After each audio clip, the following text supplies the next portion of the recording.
ஆவியின் திரியக ஆசீர்வாதம் நம் அனைவரையும் பாதுகாத்து ஆசீர்வதிப்பாராக. ஆமென். இன்றைய நாளினுடைய சிறப்பு சிந்தனையாக உபாகமம் 33ஆம் அதிகாரம் 29வது வசனத்தின் முதல் பகுதி. இஸ்ரவேலே, நீ பாக்கியவான், உனக்கு நிகரானவன் யார்? நீ கர்த்தரால் இரட்சணியத்தை அடைந்த ஜனம். அன்பு தேவனுடைய பிள்ளைகளே, இந்த உலகத்தில் நம்மை எத்தனையோ பேர் வாழ்த்துகிறார்கள்.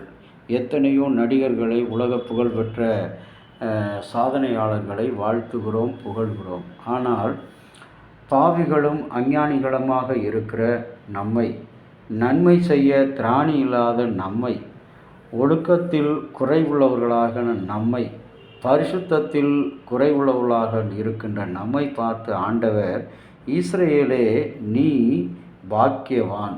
இதைவிட பெரிய மகிழ்ச்சி இந்த நாளில் வேறு ஒன்றும் இல்லை. ஒருவேளை கவலையில் இருக்கலாம், கண்ணீரில் இருக்கலாம். ஒருவரும் என்னை பார்க்க வரவில்லை, விசாரிக்க வரவில்லை, என்னுடைய சொந்தங்கள் எல்லாம் என்னை கைவிட்டு விட்டன என்று நாம் தத்தளிக்கலாம்.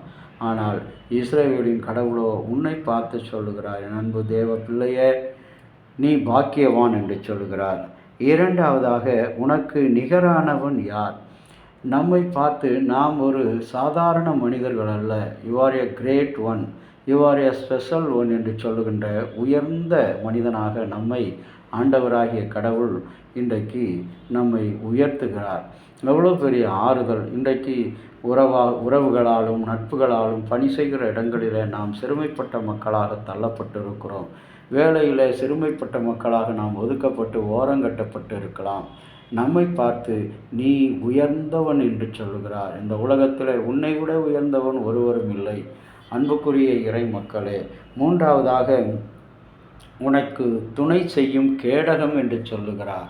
இன்றைக்கு இஸ்ரவேலின் கடவுள் நம்முடைய கேடகமாக போரிடப் போகிற அந்த போர் வீரனுக்கு கையிலே வலது கையிலே ஒரு கேடகமும் இடது கையிலே ஒரு வாளும் அவனுடைய நெஞ்சிலே மார்க்கச்சையும் தலையிலே தலைச்சீராவும் அணிந்திருப்பது போல அவர் நமக்கு கேடகமாக இருக்கிறார். எந்த தீவினை வந்தாலும், எந்த தீங்குகள் வந்தாலும், எந்த சத்துருக்கள் எதிர்த்து வந்தாலும், அக்கினி அஸ்திரங்கள் வந்தாலும் கர்த்தர் நம்முடைய கேடகமாக இருக்கிறார்.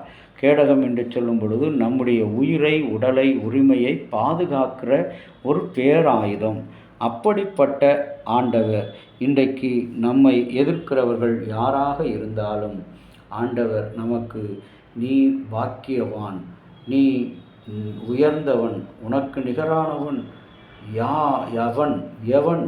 யாருமே இல்லை. ஒருவேளை நாம் நினைக்கலாம், என்னை விட என்னுடைய சகோதரன் உயர்ந்து விட்டான், என்னை விட என்னுடைய பங்காளி உயர்ந்து விட்டான் என்று சொல்லலாம். ஆனால் இல்லை அன்பானவர்களே, நீதான் உலகத்தில் உயர்ந்தவன். இதை கேட்கிற அன்பான தேவனுடைய பிள்ளையை, இந்த நாள் உன் வாழ்க்கையில் ஒரு ஆசீர்வாதம் வருகிறது என்று சொன்னால் நீ உயர்ந்தவன் என்று ஆண்டவர் சொல்லுகிறார். இதுவே உனக்கு ஆசீர்வாதம். கர்த்தரால் இரட்சணியத்தை அடைந்த ஜனம் என்று சொல்லுகிறார். அன்புக்குரிய இறை மக்களே, எவ்வளோ பெரிய ஆசீர்வாதம்!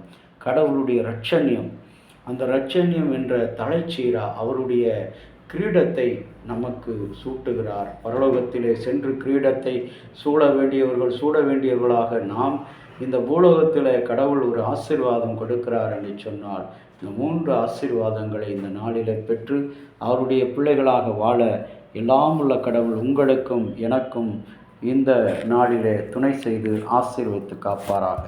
ஆமென். ஜெபம் செய்வோம். மகா இரக்கமும் மனதுருக்கம் நிறைந்த தகப்பனே, உம்முடைய அன்பாலும் இரக்கத்தினாலும் நேசிக்கப்பட்ட மக்களாக ஆண்டவரே, இந்த உலகத்திலே எல்லாராலும் வெறுக்கப்பட்டவர்களாக, திருச்சபையால் ஒதுக்கப்பட்டவர்களாக நாங்கள் இருப்பினும் எங்களை பார்த்து நீ உயர்ந்தவன், உனக்கு நிகரானவன் யார் என்று சொல்லுகின்ற அந்த ஆசீர்வாதம், நீ பாக்கியவான் என்று சொல்லுகின்ற ஆசீர்வாதம், உனக்கு நிகரானவன் ஒருவரும் இல்லை என்று சொன்ன ஆசீர்வாதம், உன்னுடைய இரட்சணியத்தை நீ அடைந்தவன் என்று சொன்ன ஆசீர்வாதம், இதைவிட மேலான சத்தியமோ ஆசீர்வாதமோ ஆறுதலோ எங்களுக்கு தேவையில்லை சுவாமி. நன்றி, நன்றி, கொடான கொடி நன்றி. தொடர்ந்து உங்களுடைய கிருபையின் கரத்தில் அர்ப்பணிக்கிறோம். இயேசு கிறிஸ்துவின் நாமத்தில் வேண்டுகிறோம் நல்ல பிதாவே. ஆமேன். தந்தையாகிய கடவுளின் அன்பும் மைந்தராகிய இயேசுனுடைய அருளும் பரிசுத்த ஆவியினுடைய நல்ல உறவும் பாதுகாப்பும் உங்கள் அனைவரோடு கூட இந்த ஆசீர்வதித்து காப்பதாக. ஆமேன்.